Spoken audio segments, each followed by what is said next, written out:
ده نموذج بسم الله الرحمن الرحيم. معكم محمد شحاتة. ده نموذج تاني من عربيات الأكل، حبيت أوريه لكم.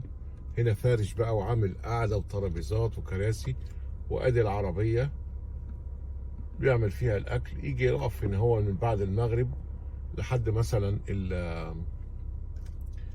الساعة 2 3 بالليل، لحد ما يشطب حسب الشغل.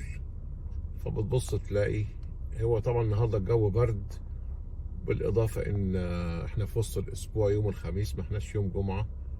بتاعت السيخ الشاورما هناك اهوت، عشان كده صغير. وهنا العربيه بقى بيبقى عنده حاجات تانية بيقدمها غير الشاورما. ف في الويك اند بقى، يعني جمعه والسبت، بتلاقي زحمه غير طبيعيه موجوده هنا اهوت. بس عشان النهارده الجو برد، ودلوقتي الساعه 1 بالليل، فما تلاقيش فيها زبائن كتيرة. المكان زي ما قلت لكم، العربيات دي يا اما انت بتتملكها وبتشتريها، يا اما ان انت بتأجرها باليوم او بالشهر او بالسنة، وبتيجي بتقف في مكان فاضي زي دوت. بتتأجر المكان من صاحب المكان، وتدفع له يعني أرضية للمكان ده، والمقابل ان انت بتقف. عشان لما اجي لك عربيات زي العربيات دي كده مثلا واقفه هنا اهوت، بتبص تلاقي العربيات جايه، كل دول جايين علشان ياكلوا او علشان اللي شغالين هنا.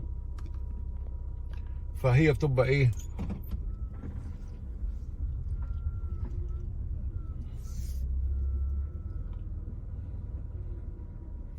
فرصه اما يلاقي مكان زي دوت ويدفع اجره له. عامة في نهاية الفيديو أنا هوريكم بعض الأشكال من العربيات وبأحجامها المختلفة، لأن زي ما قلت لكم الأسعار بتبتدي من 79 دولار لحد وأنت طالع بقى باليوم أو بالشهر. فكل حاجة بتختلف، عربية صغيرة بتختلف، عربية كبيرة بتختلف. لو أنت محتاجها مثلا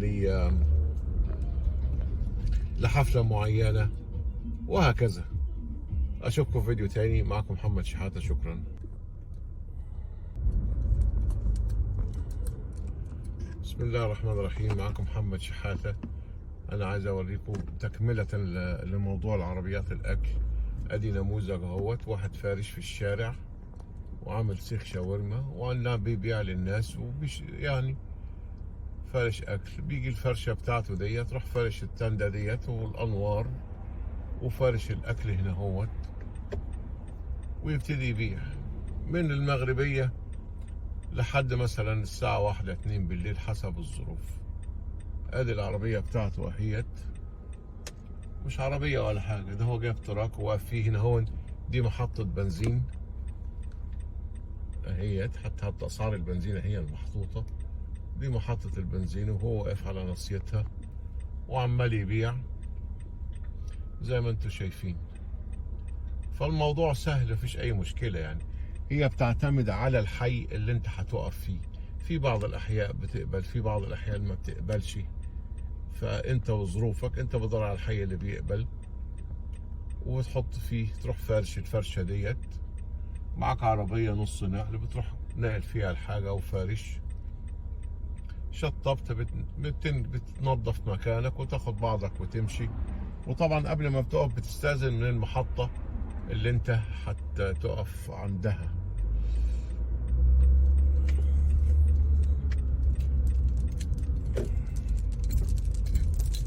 ده كان نموذج تاني وريته لكم، يعني مكملين بعض النماذج كمان ان شاء الله. محمد شحاتة، شكرا. بسم الله الرحمن الرحيم. احنا هنا في منطقة سانتا انا. دي عربية من عربيات الاكل، شايفين. بس عشان النهاردة تلات والساعة 12 بالليل او اولموست واحدة، فمفيش زباين كتير.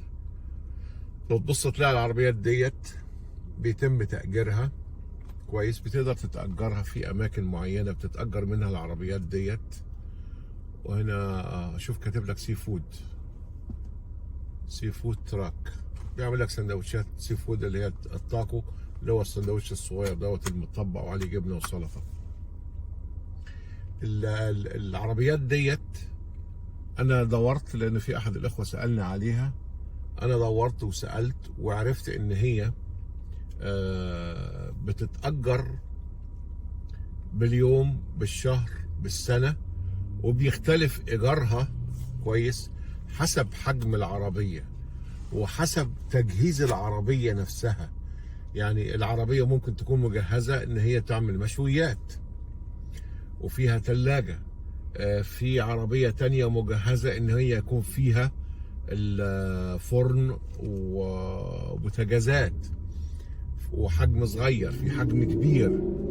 فبتقدر انت تختار حجم العربية اللي انت عاوزه، وعلى قد حجم العربية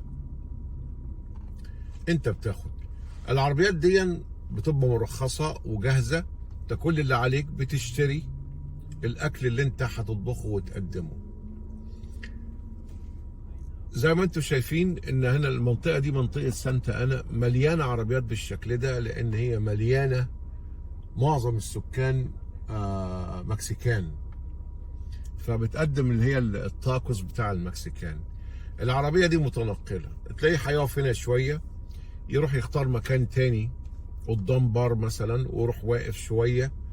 بالنهار ممكن يروح قدام مصنع او شركة فيها موظفين كتير، يبقى عارف الموظفين دول بياخدوا بريك من الساعة مثلا 1 او الساعة 12، يروح يقف هناك في الفترة ديت، يقدر يبيع لهم ايه الوجبات اللي هم عاوزين ياكلوها. فميزة العربية بتلاقيها متنقلة من مكان لمكان، ومعاها الرخصة بتاعتها، يعني ما بيقفش في مكان تاني. وزي ما قلت قبل كده ان هو اهم حاجة بالنسبة له عشان ما ياخدش اي مخالفات، ان المكان اللي هو هيقف فيه يسيبه نظيف زي ما كان وزي ما وقف فيه. ما يجيش ناحية اي، يعني ما يسيبش ذرة. لو اي زبون عنده ساب ورقة على الارض، دي مسؤوليته هو مش مسؤولية الزبون. ما يقدرش يسيب الحاجة ويمشي. المكان هنا فيه عربيات كتيرة، بس ايه تقريبا النهاردة مش واقفين، لان النهاردة التلات وما فيش حركة كتير بالليل، وتقريبا الساعة 1 دلوقتي، فمش هتلاقي عربيات كتير. لكن انا هاخدكم واروح مكان تاني كويس عشان ما اطولش عليكم في الفيديو دوت. انا هقطع الفيديو دوت، وبعد كده هصور فيديو تاني لنوع تاني من عربيات الاكل اللي في الشارع. بالاضافه انا في نهايه الفيديو دوت مصور لكم نماذج من العربيات، يعني في نماذج من العربيات انا صورتها وهحطها في نهايه الفيديو دوت. احجام العربيات كويس،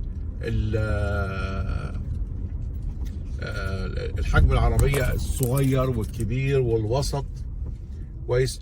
هوريكم المكان بقى اللي هو بيبقى ثابت، بتبص تلاقي ان انت بتشتري فان صغير، فان يعني ب3 4 5000 دولار حسب امكانياته، وتروح حاطط فيه شوايه، حاطط فيه ترابيزه وكرسيين وشويه حاجات، وتروح مختار لك رصيف وواقف فيه. ده اللي انا هصوره لكم في الفيديو الجاي ان شاء الله. شكرا، سلام عليكم. محمد شحاته. بسم الله الرحمن الرحيم. احنا هنا بسم الله الرحمن الرحيم. معكم محمد شحاته. ده نموذج تاني من اكل الشارع، بس ده بقى ايه، ما عندوش عربيه متنقله. ده بيجي يقف في مكان ثابت زي كده، وعنده التراك اللي هو دوت اللي قلت لكم عليه، بيجيبه ب3 4000 دولار. يحط فيه الترابيزه والموتور والاضاءه. هم هنا شطبوا لان دلوقتي الساعه 1 بالليل وفي وسط الاسبوع ما فيش زحمه، فهو عمال ينظف في الحاجه بتاعته وينظف في المكان اللي هو واقف فيه علشان ما ياخدش اي مخالفه.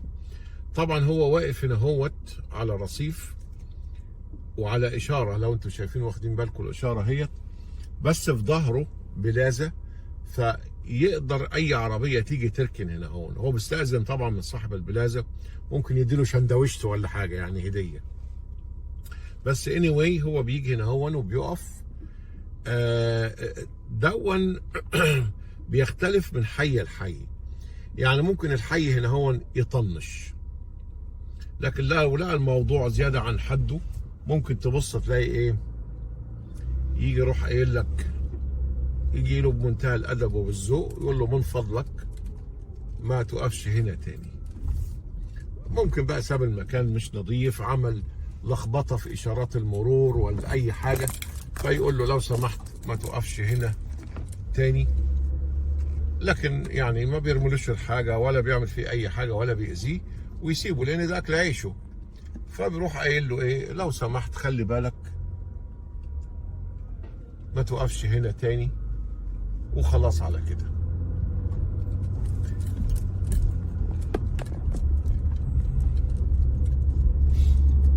فبيروح مدور على مكان تاني يقف فيه، يقعد له شهر شهرين ثلاثة، لو الحي ضايقه بيروح ناقل وراح راجع نفس المكان تاني يعني، وهكذا. بالنسبة للعربيات اللي هي المتحركة، الإيجارات بتبتدي من $79 لو أنت هتاخدها يوم، لكن بالشهر السعر بيختلف، حجم العربية بيختلف، ولو هتشتري في عربيات بسعرها بيبتدي من $5,000-6,000 مجهزة برضو، فبتقدر تشتريها. ولو يعني هي بتبتدي من $5,000-6,000 إلى $150,000، يعني لو أنت عاوز حاجة بقى يعني 5 ستارز ده موضوع تاني، هتقدر إن أنت تقسط سعرها. فيعني الموضوع سهل وميسر، وفي إمكانيات كتيرة جدا أنت تقدر تعمل اللي أنت يعني تختار الأسلوب أو الطريقة اللي أنت عاوز تعمل بيها. هحاول اضيف لكم كمان فيديو على الاكل الشارع، يكون يعني فيه ناس فعلا شغاله وحواليهم زباين. وهنا ده كان الرد على الموضوع العربيات الاكل اللي موجوده في شوارع اورنج كاونتي او ساوث اوف كاليفورنيا، جنوب كاليفورنيا. والتقي معكم في فيديو جديد ان شاء الله. معكم محمد عثمان. بسم الله الرحمن الرحيم. بسم الله الرحمن الرحيم. معكم محمد شحاتة، فيديو جديد. أنا برد على اللي طلب مني فيديو لعربيات الأكل. ده نموذج عربية أكل اهيت، هحاول أقرب عشان تشوفوها أكتر. فهو هنا هون ده بيفرش على الرصيف. اللي بيفرش على الرصيف ده مش محتاج منه بقى إن هو إيه، خليني ألف وأجيبه لكم. مش بيحتاج إن هو يجيب رخصة ولا أي حاجة، ده على طول بيروح فارش في اي حته.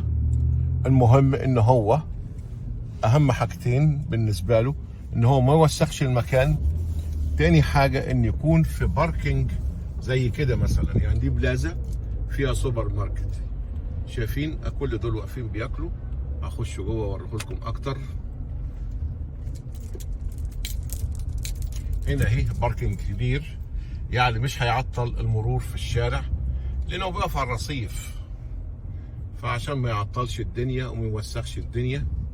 فهو زي ما انتم شايفين اهو مولع الشاورما، والناس واقفه على الرصيف بره بتشتري منه. فهو بايه،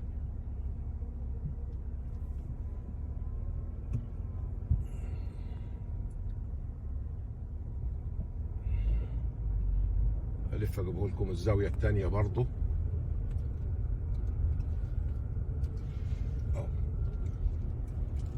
مفيش زاويه ثانيه هنا.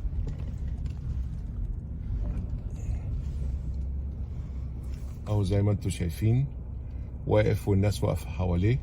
هي كل الحكايه شايفين التراك دوت، هو بيعبي فيه الترابيزات والكراسي والاكل والشرب، وروح فارش وفارش الاضاءه ديت معاها موتور صغير يفرش الاضاءه. وزي ما انتم شايفين حاط عامل السلطات واللحمه. هو بيبيع شاورما بس تقريبا هي بتبقى ايه، شاورما ميكس لحمه على خنزير. ده النموذج الاول. هجيب لكم نموذج تاني برضو